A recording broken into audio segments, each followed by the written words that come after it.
Hey everybody, I'm wishing I started this video a little bit earlier because what we had was the lacquer peeled away from this Jaguar guitar right down to the timber there, and Tanya, my wife, hit upon the idea of using white nail polish, which comes up as a very hard paint with a nice glossy surface, to fill the void left behind by the lacquer. It's about 1 millimeter deep. What I'm doing is building up the layer one by one, and hopefully we're going to end up with a completely repaired and virtually invisible fill on this missing piece of lacquer. So I'm going to continue this video after a few more layers and we'll see how we're progressing. Okay, we're about 10 layers in now, and I'm finding that with each new layer of the nail polish, the surface seems to be smoother. So now it's just a question of patience and applying layer after layer. Okay, now we've got the color almost matched, but I am finding, and I'll pan across to show this, that obviously the surface texture is becoming a real problem. We get a lot of distortion in the reflection of the light there on the surface. So that's something that we're going to have to deal with one step at a time. I have noticed that if you put the nail polish on in little blobs like this,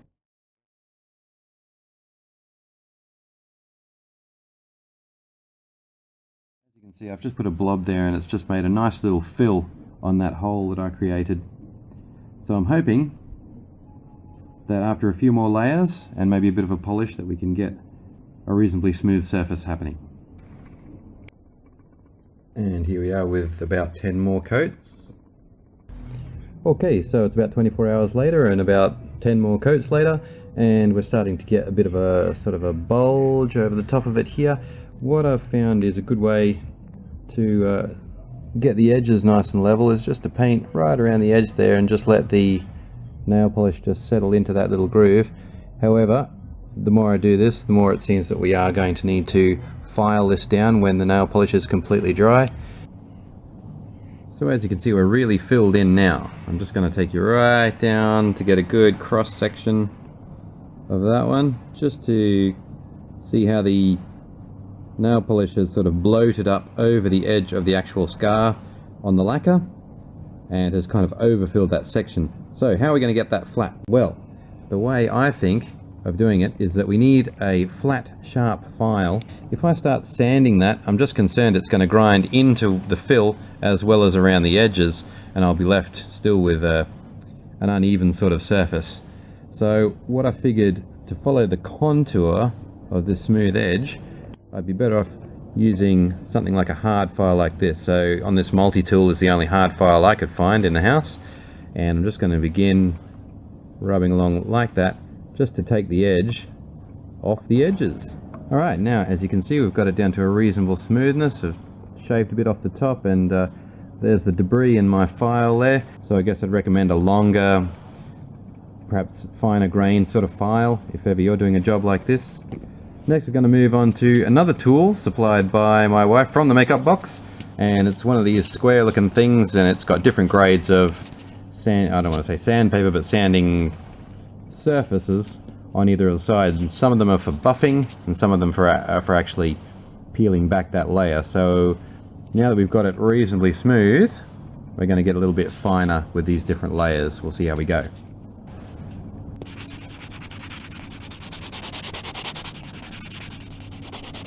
Now I'll use this pink buffing edge. Try to get some shine back out of it. Alright, let's take a close look again. Alright, so now we're even smoother. Zooming back out. I think it's just a question of repeating this process a few times until we get, hopefully, a perfectly smooth surface. I've got my doubts about whether we'll ever reach perfect smoothness. It's always going to be noticeable, especially with that very slight color difference. But let's see how good we can get this. Okay, we're getting very close now, and at this stage I'm using a cotton bud with nail polish remover soaked into it, just to smooth over the surface that I've created. And that's coming up nice and smooth. Okay, so we're nearly finished here. I'm just going to move the light across so you get a bit of an idea of how smooth or how not smooth it is. Okay, so to feel that is pretty good, but we've got a slight color mismatch and we still need to smooth it off even more. So the next step is, I'm nearly out of the nail polish there. So what we're going to do is add some nail polish remover to smooth out what's left of this fluid, and therefore smooth out the finish as we put the last few coats on the guitar. Let's see how that goes.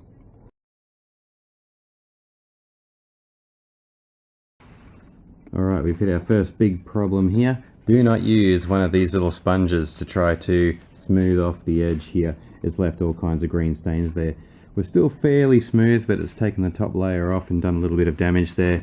And luckily in the bottom of my toolbox I found a proper file, which I am now going to use to try to get that back to a nice smooth condition. Okay, after a little bit more filing with this one, I'm actually finding that with this sponge, if you use the yellow side, it does buff your surface up really, really well. So that's feeling extremely smooth now, even though it doesn't look it. Okay, well I've given this a lot of rubbing with that sponge that you saw a moment ago, and as you can see it still looks like the reflection is distorting a bit as I move the camera around there, but I can assure you, as you run your fingers over that, it's about as smooth as somebody who's not an artisan could get it. What I'm going to do now is get some spray paint. Just got some fairly cheap spray paint from the hardware store. I would have liked to have got something a little bit better, but the color is the closest match I could find. So we're going to do some spraying now and see how it comes out. Okay, so this is my first layer of paint, still wet. As you can see, that's smoothing out the imperfections on the surface a little bit as the paint fills in the spaces, and the color is a pretty good match. We'll wait for that to dry and see how it goes. Okay, we're about 5 coats of spray paint into it now, and we are getting very close. As you can see, reflections moving around, just a few little dents there, which almost look like they might have come from just normal use of the guitar. Going to do a few more coats, maybe a little bit of sanding, and we'll see how it comes up.